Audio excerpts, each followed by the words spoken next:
আসসালামু আলাইকুম। সম্মানিত সবাই কেমন আছেন? আশা করি আল্লাহর রহমতে সবাই অনেক অনেক ভালো আছেন। আমিও আপনাদের দোয়া আল্লাহর রহমতে অনেক অনেক ভালো আছি।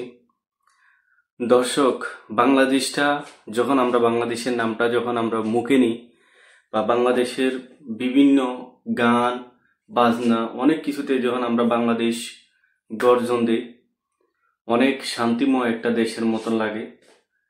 কিন্তু বাস্তবে আমরা তা না। বাস্তবে আমাদের জীবনটা অনেক কষ্টের, এত সোজা না। প্রত্যেকটা কাজে আমরা বাংলাদেশ পিছিয়ে আছি। যদিও বাংলাদেশ বলে বাংলাদেশ এগিয়ে আছে। আমাদের আশেপাশে যত এশিয়ান কান্ট্রির মধ্যে আরো অনেকগুলা দেশ আছে, সবাই মোটামুটি স্বাবলম্বী আছে। স্বাবলম্বী বলতে কি অর্থনৈতিক যত কিছু, এগুলা ম্যাটার না, এগুলা ম্যাটার খুবই কম। আন্তর্জাতিক যে বাজার পর্যায়ক্রম, আমাদের যেটা যে সুযোগ সুবিধাটা প্রয়োজন, আমরা সেই সুযোগ সুবিধাটা আমরা পাচ্ছি না।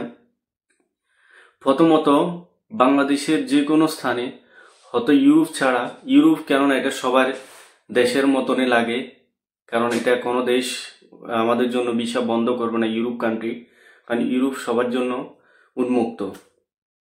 আমরা যে ছোটখাটো যে মিডল স্টেটে, কারণ সবাই তো আর ইয়েতে যাইতে পারবে না, ইউরোপ যাইতে পারবে না ধাম করে, বা হঠাৎ করে কোনো ইউরোপ যেতে পারবে না।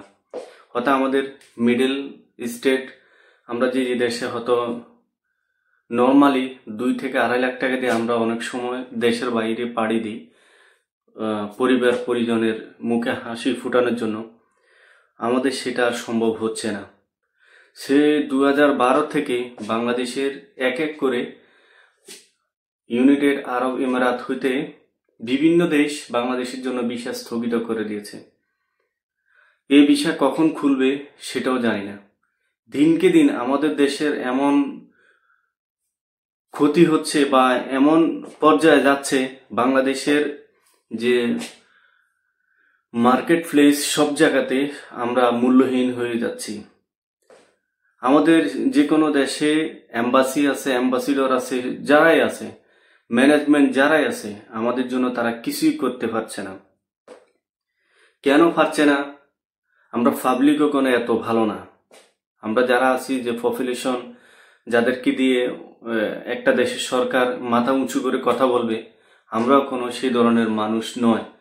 আমরা ওই যে বললাম বাঘের গর্জন, আমরা বাঘ। এই ভাগ ভাগ করে আমাদের জীবনটা ধ্বংস হয়ে যাচ্ছে। কি পেলেন, কি পাইলাম, কিছুই বুঝি না।